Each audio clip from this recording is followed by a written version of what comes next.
Students at William E. Grady Career and Technical Education High School rallied against Mayor Bloomberg on Wednesday alongside Shore Parkway in efforts to save their school from being closed down. Policy is something that is not working.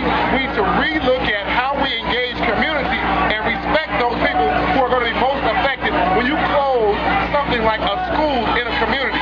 That's very traumatic. The numbers show that Renaissance 2010 is failing.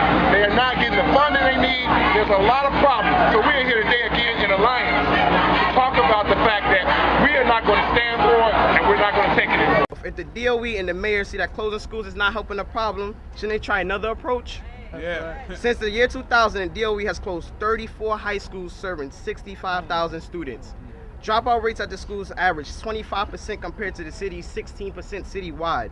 At these schools, the population was majority Black and Latino students. And the effect of a closing school is not just upon the students who are in the closing school, but it is also upon the community that surrounds the school that now needs to be assured that there will be places for those children to go. And more importantly, what we recognize this year, there were many children, high need issues were not being addressed.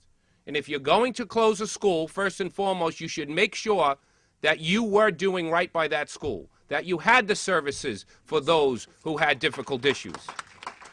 That if you have a spike in a school of a large percentage of English language learners, that you make sure you bring in programs to help that school. And that if you have a high percentage spike of special needs children inside of a school, that you make sure the experts are there. But more importantly, as we move forward, we saw nothing in those impact statements that will help those schools as they slowly phase out. But the new schools, if the same children are there, all we're doing is closing one and opening another. We must put the services and the proper supports where the children are. And that's why we are here today, and that's what we are filing suit. With more than 100 rallies in over 30 states, it was a real fight for education. The cuts to the schools, the budget cuts, the raising of tuition, all the money that's being used for war, to bail out the banks, to do all sorts of ridiculous programs across the nation could be used for that education. One popular topic has been the unprovoked police brutality against peaceful protesters. It's something many New York youth face every day. The city's schools are the most heavily policed in the country. The over 5,000 officers patrolling city schools represent the 5th largest police force in the country. Umipig says through discussion, her students overcame their fears and participated in Occupy Wall Street's anti-police brutality rally on October 18th.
Michael Bloomberg, no such a figure, no such a living, breathing embodiment of all that is wrong and all that is stupid in the establishment in this country could be ordered up from the works of fiction or the casting calls of that goddamn Batman movie they filmed the weekend before he ordered the raid on Occupy Wall Street.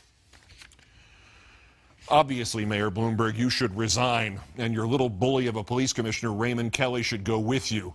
You have overstepped all reasonable interpretations of your rights and responsibilities.